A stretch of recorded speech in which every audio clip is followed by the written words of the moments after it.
Good afternoon, buenos dias, and thank you for tuning in. On behalf of all of us at the locally based, independently owned bookstore, Books and Books in Miami, Florida, and in partnership with Miami Book Fair, it's my pleasure to welcome you to a virtual afternoon with María Sánchez in conversation with Curtis Bauer to discuss Land of Women, published by our friends at Trinity University Press. María Sánchez is a field veterinarian following in the footsteps of generations before her. María travels the countryside of Spain, bearing witness to a life eroding before her eyes, words, practices, and people slipping away because of depopulation, exploitation of natural resources, inadequate environmental policies, and development encroaching on farmland and villages.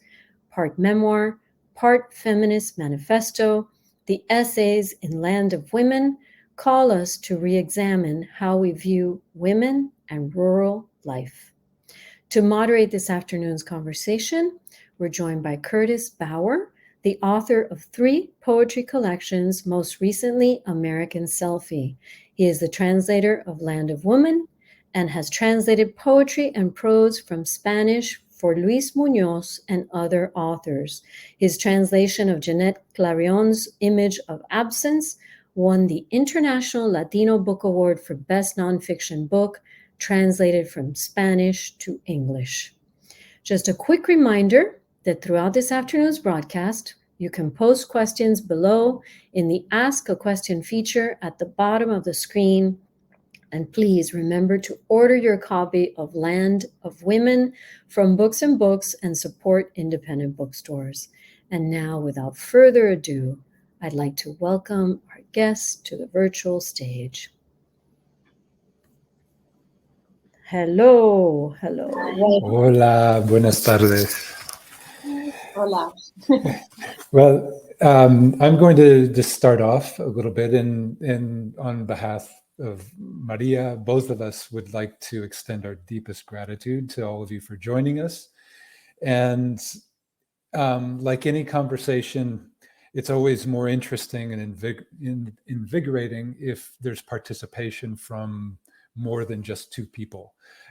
So please, have some questions or, write down your comments or things, because toward the end, we'll have space for that. And we really want to have that conversation with you. As Christina said, she gave a bit of an introduction about Maria, but I just want to add a little bit more in that, in addition to the work that she's doing, she's kind of shifted roles a little bit. Although she no longer has the same job, she still is a veterinarian, but she's working to kind of combine writing and the veterinary work. Now, what she's doing is working with autonomous breeds in danger of extinction around Spain, but she's also collecting language that's in danger of extinction. A recent book of hers is called Almáciga, and we'll talk a little bit about that later on. And there's a section of one of the chapters that we might actually read from, where she talks about some of these words that are in danger of becoming extinct. She also writes a monthly column related to food, discussing lost recipes, foods, roots. Her last one was about searching for, I think it was wild asparagus, in the countryside. She also is working on a research project with the University of Cordoba, interviewing and working with women agrarians in protected natural spaces. And, she's doing a lot of things, obviously, as well as writing, but another project is an audiovisual project investigating the rural and urban dichotomy, which we'll talk a little bit about today as well. And she's interviewing rural writers for that, along with and working kind of in collaboration with another interviewer. I think Maria will say a few words now, but we're going to begin by Maria reading something in Spanish, and then I'm going to read the English translation of that, and then we'll start our discussion from there. So I turn it over to Maria now. Before reading, I need to say thanks to you, Curtis, and also to Book Some Books for making this possible, for giving me the possibility of this meeting speaking about Land of Women. So I hope we have a good time this afternoon. And I'm going to read in Spanish, and after Curtis will read in English. His wonderful translation. So, a veces siento que los habitantes del medio rural y los de las ciudades hablamos en un lenguaje diferente, que no nos entendemos. Nos oímos, reconocemos el rostro y los gestos, pero no nos escuchamos. Las palabras quedan suspensas en el aire, pero no llegan a germinar en ningún sustrato. Ambos formamos parte de un diálogo, pero no existe entendimiento. Como si el idioma agigantara la distancia entre el campo y la ciudad. Como si el encuentro cara a cara sucediera de cada lado, solo frente a un espejo opaco que nunca devuelve la imagen. El escritor vasco Bernardo Atxaga comienza su libro Marca, en el que escribe sobre los muertos sin nombre y con paradero desconocido en la tragedia de Guernica, con una reflexión preciosa alrededor de unas inscripciones talladas en una roca que se encuentra en un museo de Milán. Il masso di Livorno no es una piedra cualquiera. Las marcas en la roca tienen 7000 años. No se entienden, no hay lugar a la lectura. No existe la idea de un idioma o de un mensaje. Solo son marcas. Incisiones en una piedra de alguien que quiso dejar su huella ahí. No sabemos por qué, con qué interés o si significaban algo. Pero lo que no se puede leer ni entender llega igualmente hasta nosotros. Podemos ver ese idioma desconocido, tocarlo, intentar descifrarlo. ¿Y si no importa qué dice? ¿Y si la marca tuviera otro fin más allá de causas o fines? Atxaga traduce. Las incisiones no se entienden, pero siguen latiendo, porque transmiten un mensaje. Consiguen traernos miles de años después un mensaje claro y poco rebatible. Estuvimos aquí. Un día estuvimos vivos aquí. La marca en la piedra, como la brecha que señala, pero a la vez separa. Me reconozco en este fragmento de Atxaga, un medio rural que intenta contar su historia, dar a conocer sus problemas, un territorio lleno de personas que no quieren irse y que hacen lo posible por no tener que hacerlo, que agitan los brazos pidiendo auxilio, que señalan la ausencia, que inciden en lo que tenemos que preservar. Pero la marca está hecha y los que están fuera empiezan ahora a reconocerla.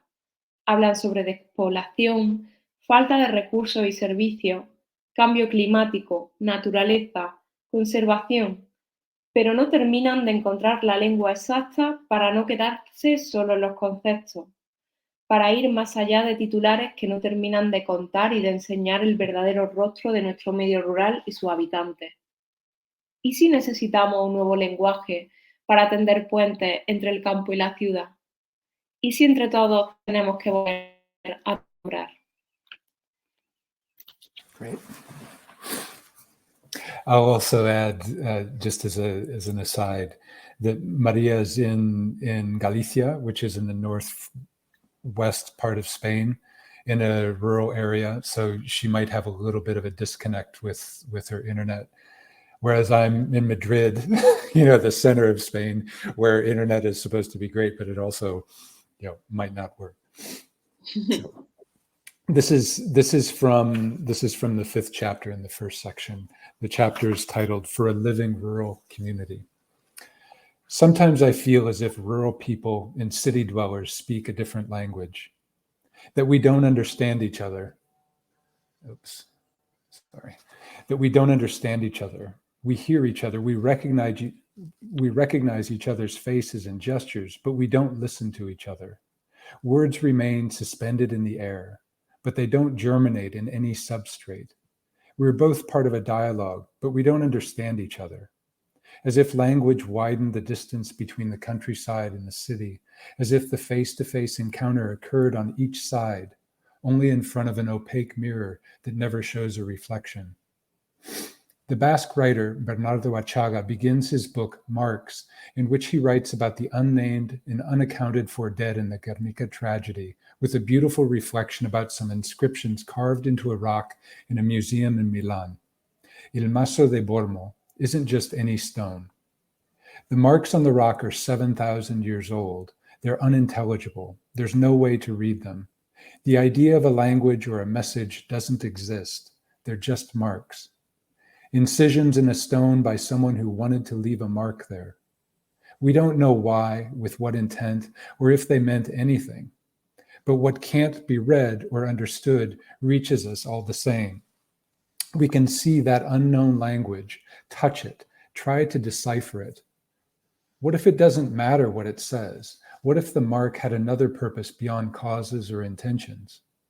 Achaga translates, the incisions aren't understood, but they continue pulsing. Because they transmit a message, thousands of years later, they manage to bring us a clear and hardly disputable message. We were here.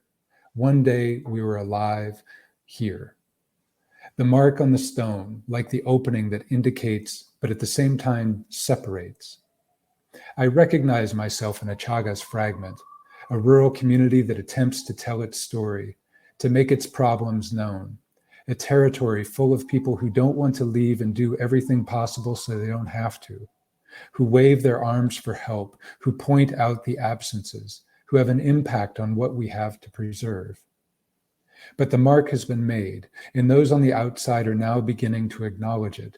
They talk about depopulation, lack of resources and services, climate change, nature, conservation. But they never seem to find the exact language to move beyond the concepts, to move beyond headlines that never fully express and show the true face of our rural environment and its inhabitants. What if we need a new language to build bridges between the rural and urban? What if we all have to once again learn how to name? And I'm going to read just a little bit more because I think that this is something that might begin a conversation for us. Despite my roots, my work, and my intense bond with the rural environment, I too often become that stranger who arrives in a place where they speak a different language she doesn't understand. It's especially painful when you realize this is happening to you even with your own family. And we've got a visit from the cat. Fantastic. So while we're waiting for Maria to reconnect, those are a few of the themes that we want to talk about and address, but also some questions that I think are really important here in this book. And as I mentioned, we had read from this fifth chapter in the first section. The book is organized in two sections. In the first, really addresses significant themes that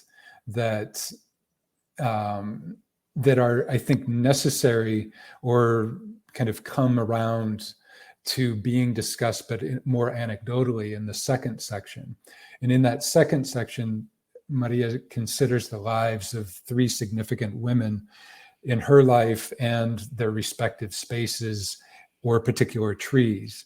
So Maria, I think that you know what I'm going to ask anyway, but I'm curious about which section seems to you to most capture or identify the kind of the kernel or the seed of this book. Sorry for my cat, Calcetines. He's very curious, and he always wants to appear in the screen. So sorry for that.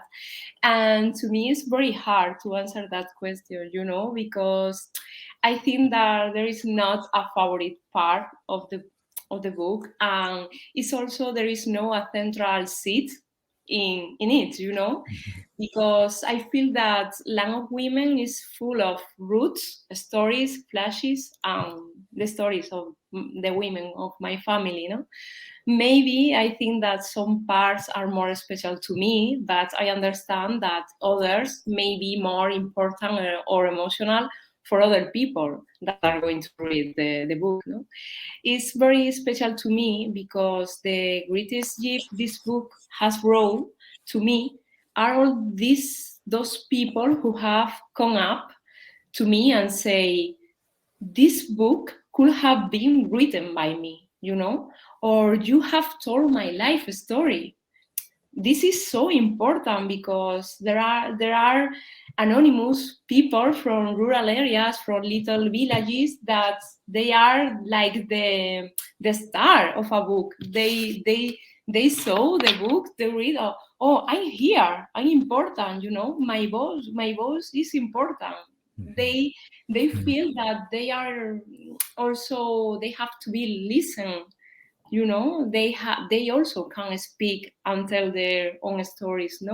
So I think that this is the principal root of the book, to make it possible for people for these areas to feel identified, to stop being orphans for books. That is the main things, I think.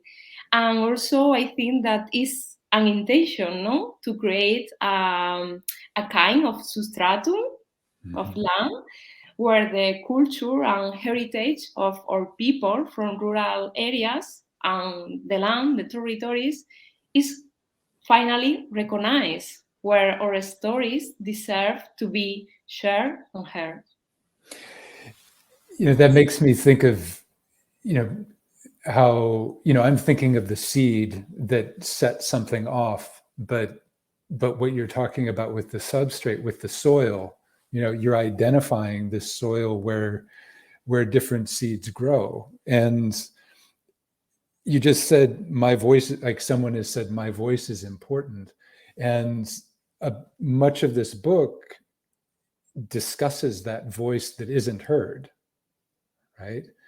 Could you talk a little bit about that? Kind of coming to understand what that means, right? The silenced voice or the unheard voice. Yes, we have, I don't know is in English, but in Spanish, we have an expression that it gives give voice, dar voz alguien, give voice to someone, no? And I don't like this expression, this saying, because everyone has a voice. The thing that we don't have is the microphone, the space, the place where our voice can be heard, we don't have the privilege to be heard because, in rural areas, along many years in Spain, people from rural areas always are like in a flat, a simple postcard, you understand? That we always are poor, we always are hunger, and we have hungry, we don't have culture, we are analphabets.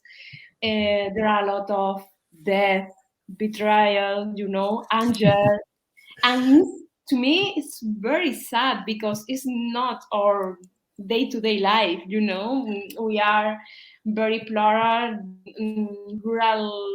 Rural lands are full of diversity, so it's very sad to be always the same on the single story.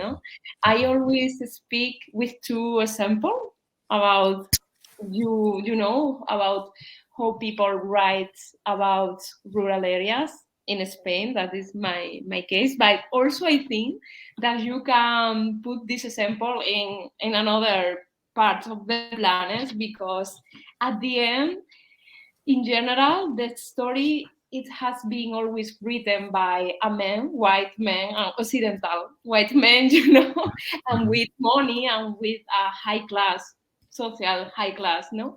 So to me, at one point you have Walden, the Thoreau of Thoreau, where you are going to the nature or to a town in a rural area to find the silence, to find yourself. You want to be alone, and you want to live in a cabin, you know, and you don't want to have with wifey, and you feel proud. Oh, I don't have wifey. I'm alone.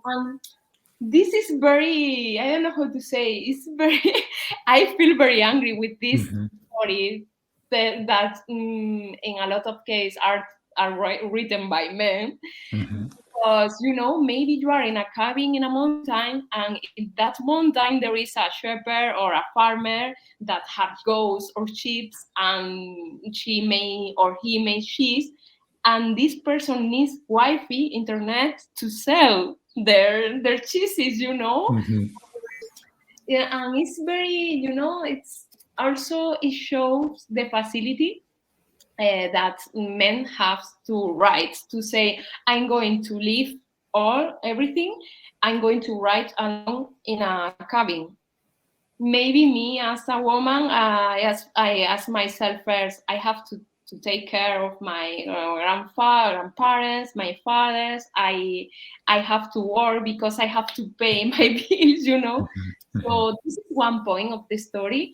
And in this point, always people from rural areas are portrayed like, I don't know how to say in English, idyllic.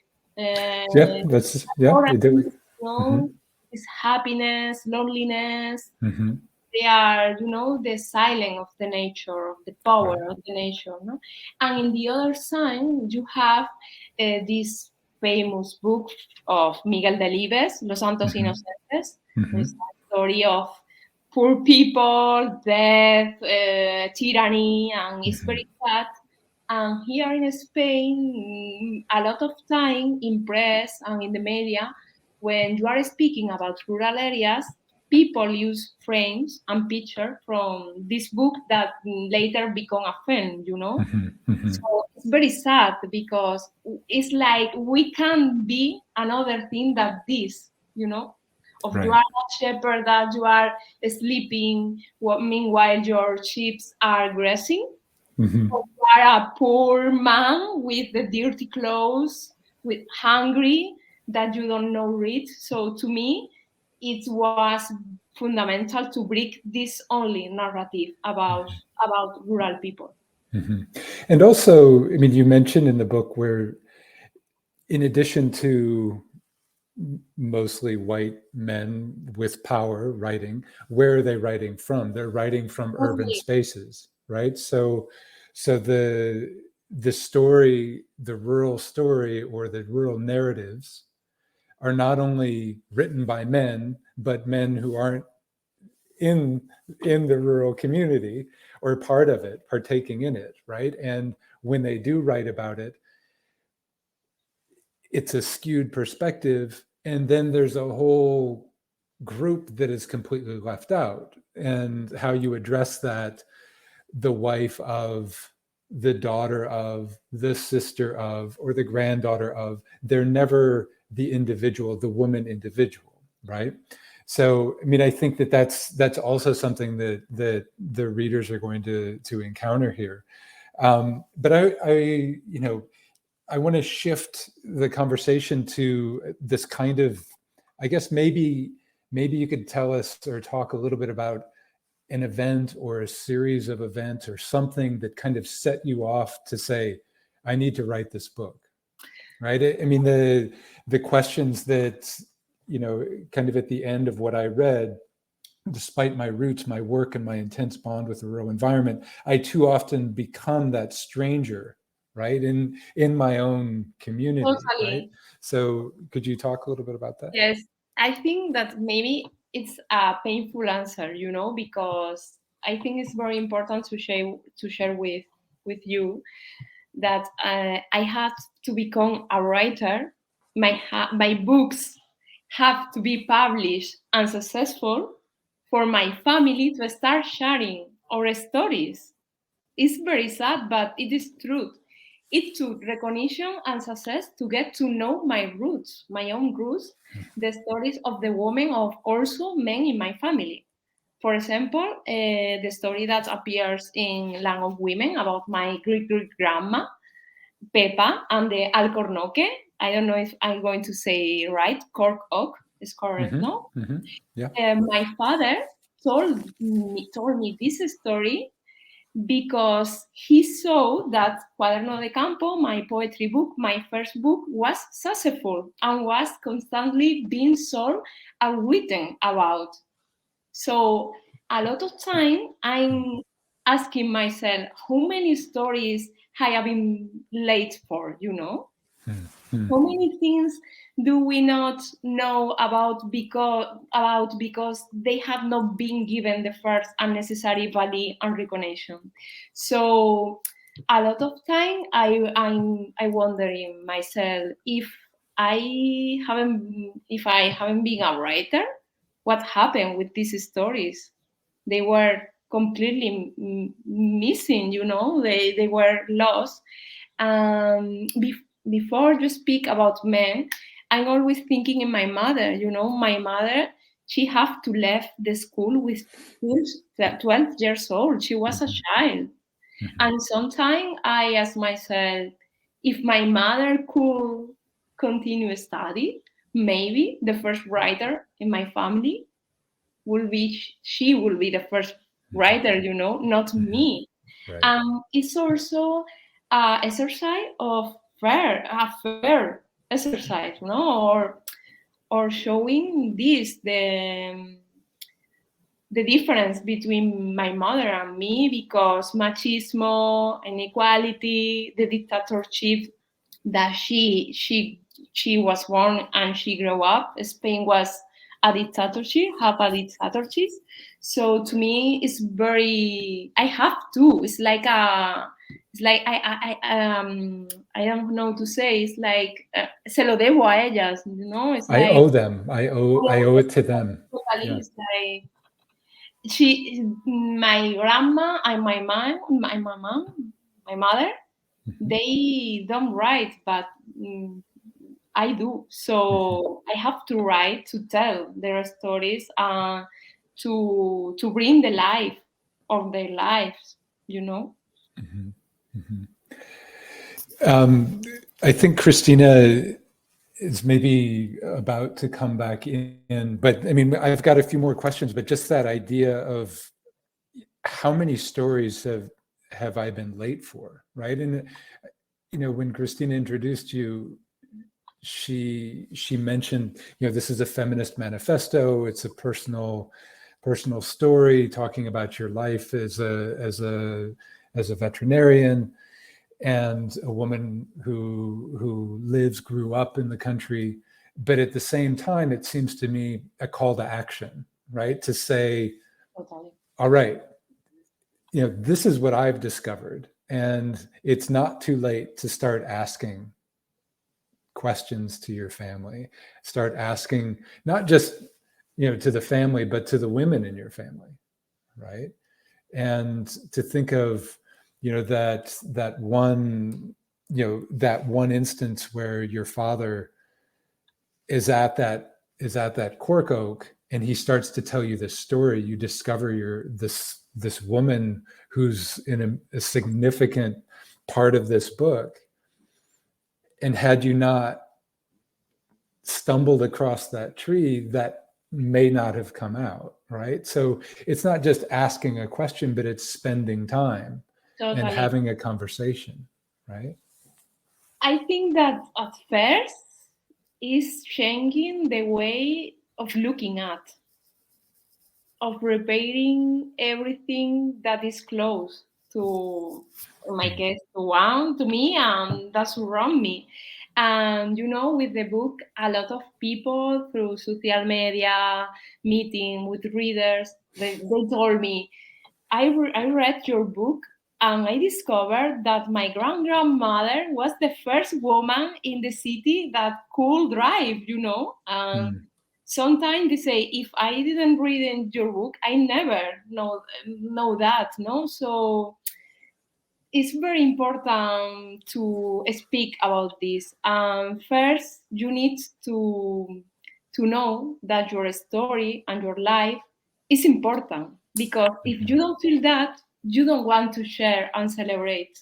So to me, it's very special a lot of, the book also has been published in Germany and in France, and there are a lot of similar stories. I also got very, very, very, very beautiful stories from Chile and Argentina and Mexico, from women who have read my book and they have been feel identified, and they need to write me and to share with me the stories of her grandma, mother, and I think that is so, to me, it's like a present, because I want this when I was writing this book. I want to share, to celebrate, to break the silence.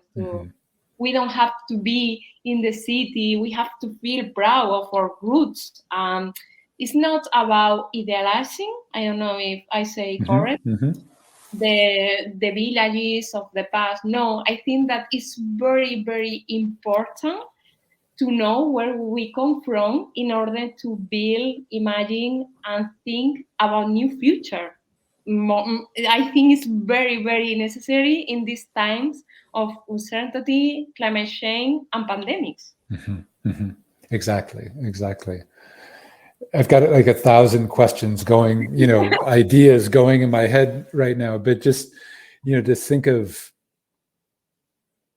I was thinking about how when I was first pitching the translation of this book, one of the questions I received was, well, it's about Spain. It's about rural communities in Spain. And I thought, well, yeah, and it's about a very particular person in that rural community. But I think almost immediately when you start this book, when you start to read the book, you can recognize yourself as seeing a photograph and thinking, who are those people? It's in a photo album, if photo albums still exist, right? People have them. You look at that photograph and think, well, that's a relation, that's a relative that I have that I don't know. I don't know how I'm related to that person. That's you in Spain, but I can say the same thing about myself. And I'm sure, someone in Miami can say the same thing, someone in Los Angeles, someone in Washington, D.C., in Santiago de Chile, or in Buenos Aires, or in Beijing, right? Where we've got these things in common. And unfortunately, we've got a lot in common that we've lost. Yeah. Right. And the pandemic has brought this to really to the kind of front of our mind, right? Of, life is right there where I could lose it or I can lose my family. And before that happens, I need to ask these questions. I need to know them, right? Just like before those seeds or before these breeds of animals disappear, we need to recognize them. We need to take care of that, right? Yes, totally. Because each thing that you have said to me, it contains not only a word, an accent, a photo, a landscape. I think that is a unique way of living and inhabiting a territory and relating to others. I'm also thinking of all beings, the air, resources, animals. So when some of these people, words, landscapes, links disappear, I think that also a kinship dies. So to me, it's very important to write about. Yeah, I love that word, kinship. Right? I think it's a really important word, and you've got. I mean, you bring up a lot of words. I mean, individual words in this new book of yours, Almáciga, right? But to think of what kinship means and how we've possibly kind of lost track of that meaning, or even the use of it in the English language, right? Where people will understand it, but it's fallen out of use, right? It's not common to use such a word, or it's common in a particular community, but it's not something so familiar, right? Yeah. Christina, I'm not sure if you would like to jump back in. I If think we we want have to. to. Yes. Okay, there Yes. she is. Yes. And So are the stories of your family in the book stories that you already knew and had been told to you? Or did you research and interview family members to construct the stories? It's a mix of both process. And in one hand, I use the things that I live, I listen to, I always remember. But on the other hand, when I started to think about reading this book, I started to speak with all the members of my family and also friends of my family, because my village is very small in Andalusia. So it was a very curious and sometimes funny and sometimes sad, because it was like the first time that my grandmother and my mother were totally truthfully sinceras about telling sincere. their stories, and it was like, oh, it was like, really, I have to write this book to know all this about you. And at first I feel a lot of ashamed, because they are alive and I was thinking they are going to read the book, no? So at first I feel like, I don't know who are they going to feel when they read. My grandma doesn't know read, so my cousin read the book every night before going to the bed, and it was so special to me. But I think that in a certain way, reading this book has joined us like more like a family. I feel that I'm very fortunate because my family is very lovely, very friendly. I don't want to make the family like a institutional and forced things, because everyone hasn't this lack that I have. But the book is like, to me, it's a present because of this book. For example, in my town, every time I'm going to my town, a lot of neighbors come to my house and start to tell me stories about them, about my grandpa, my grandma, my great great grandma. So it's so special, and it's so. No, I feel like my heart is very, I don't know what to say. It's like something that made me cry, made me happy, because it's like people love telling their stories. And maybe they also like feeling her, that their voice and their stories is important. And maybe I'm not going to write in no place, no media, no book, but the act of sharing and telling joy is so great. So you gave them permission to start telling their stories, to start talking to you, to Yes, total. start Yes, opening up. That's amazing. And they trust you, and they trust her with the stories, That which I think is really important as well, right? Absolutely. So, do you think that these personal stories of women in rural areas and the awareness of these roots are an important prerequisite to address the problems of rural areas today, such as the issues around España vaciada in Spain? I'm reading. Okay. Yeah, that was a lot. That was a No, lot. no, because it's a long question, so I want to know. Let's see. Totally, because these personal stories are the mirror and are the example of a lot women in Spain. A lot of women like my grandma, they never went to school. She only went 2 days to an alphabet school. 2 days. My grandmother mother doesn't know write, doesn't know read. She, to make her signature, she made like in that way, sometimes with the finger. And it is the story of a lot of women on Spain, a lot from rural areas. because, they have never the option to decide what things they want to do with their lives. Sorry. And the thing is that in this time, a lot of women in rural area in Spain can't decide it yet, because we have, España vaciada, we have a lot of problem of resources, of basic service. Me, for example, I'm in the north in Spain. I am having a lot of problem to buy a house in the country, because they are very expensive, or you have to construct to build again because they are very older. You don't have access to the land. I want to do a agroecology project, so it's very difficult, because you don't have the same rights and service that if you are an urban citizen.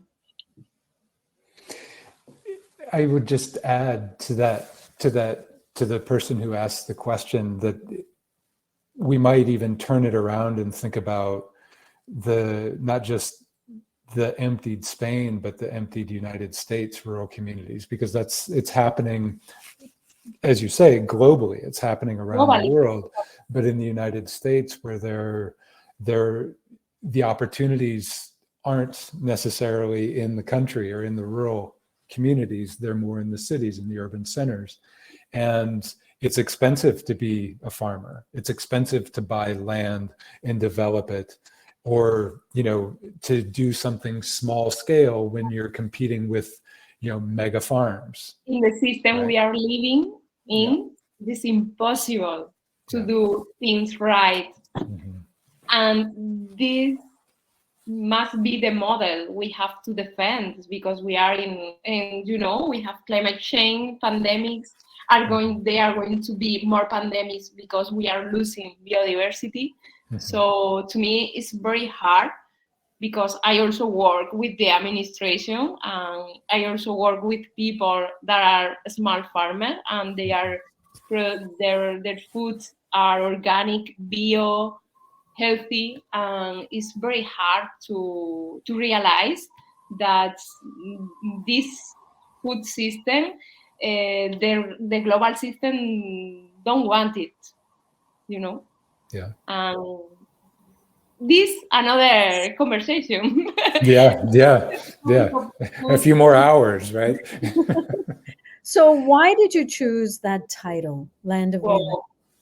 Well, this is a hard question, because, I'm a very bad person choosing titles. It's like I need to feel very secure with the title, very confident.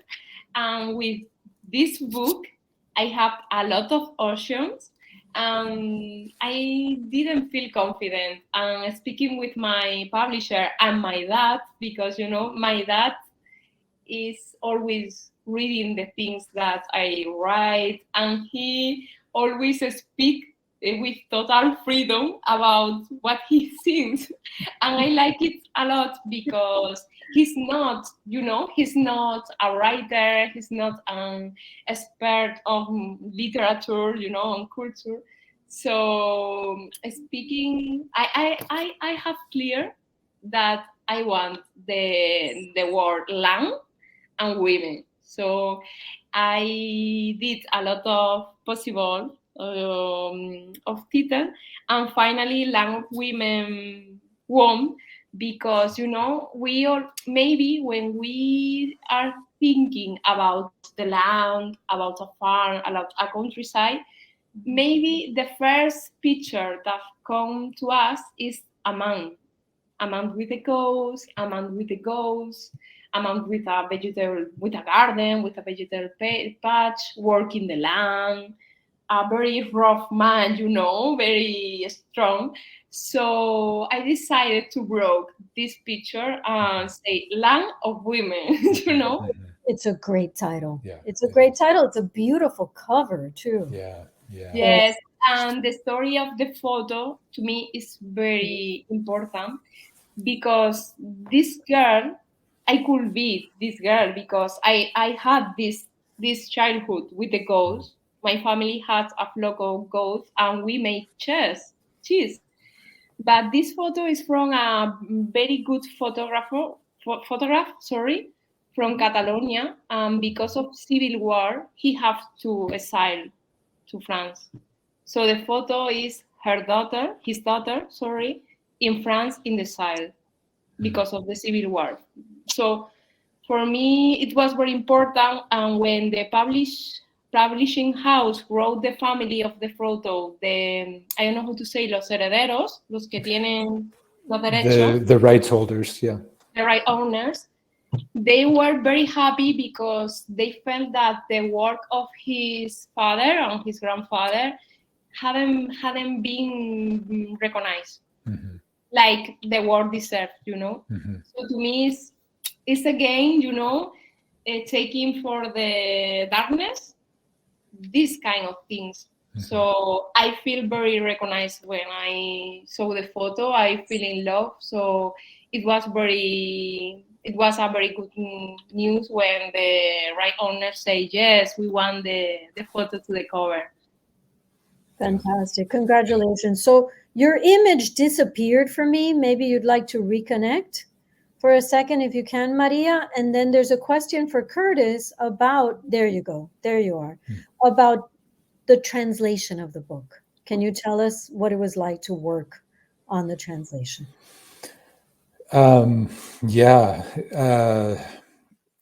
I was mentioning earlier on, just in preliminary conversation about how I fell in love with the book without any intention of translating it.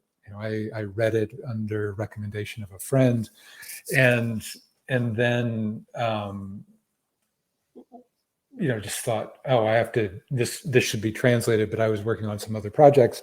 And then I thought, what the hell? Why don't I try it? Why don't I try this? And then I thought, why did I try this? Because it just seemed to be a different kind of language than I was used to translating. It wasn't fiction, it wasn't poetry, but nonfiction in a story that I thought, this is really important and I can't mess it up. And that was my worry about not doing the work justice. So in this particular case with this book, I spent, I think, even more time scrutinizing every word, thinking about phrasing, but also thinking about Maria's syntax and language use, because I don't want to say it's not literary, but it's a different kind of literary Spanish.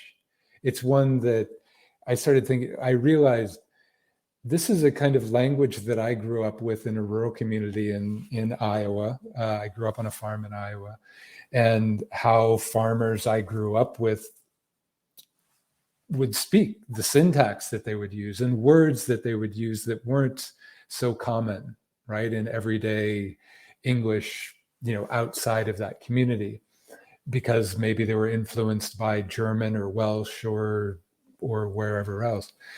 So it had to be, I changed, my approach to, a really quick translation and just glossing over and thinking more about particular words of place, thinking about the southern Spain, not necessarily dialect, but different usages.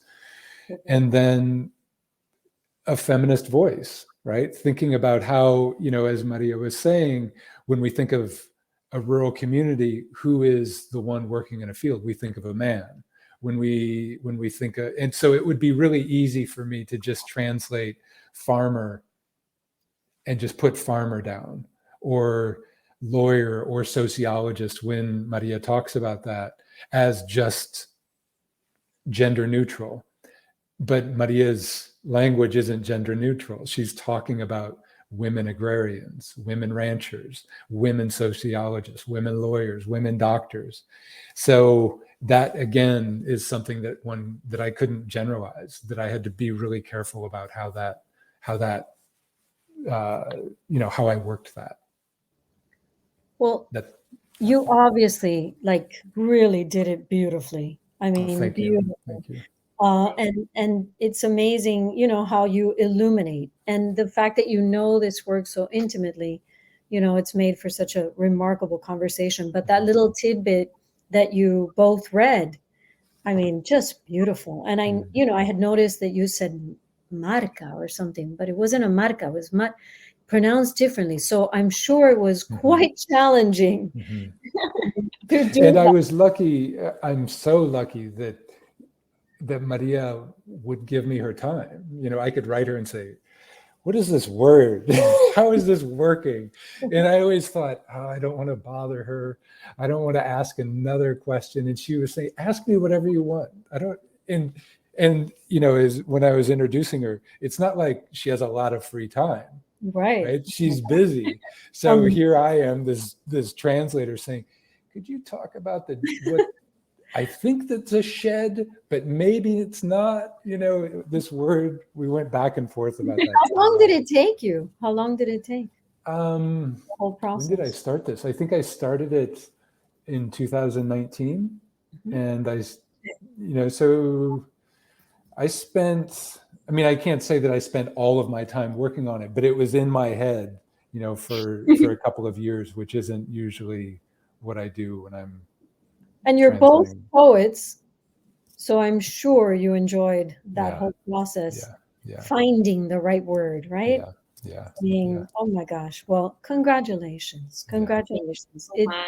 We love the fact that you joined us today. Thank you. Thank you. Thank you. Thank you to all of our viewers who are out there. Remember to buy a copy from Bookstore. Yes, it's such a beautiful book. Such a beautiful book. It can go in your pocket. Yes. It's that size. Yeah, it's a beautiful size. And you can do it right here, right below, by pressing that green button and going straight to our website. But if you're in Miami and you want to pass by one of our stores, we have it there too. We thank you for supporting independent bookstores. We thank you for your wonderful work. I would love to hear more about the monthly column that you're writing about food. That sounds so intriguing. But anyway, please keep in touch. Maybe we'll see you in person for Miami Book Fair. I certainly hope so. And we'll be able to continue the conversation. Great. But until then, be well. Cuídense mucho y Gracias. muchísimas gracias por estar aquí. Buenas tardes. Chao.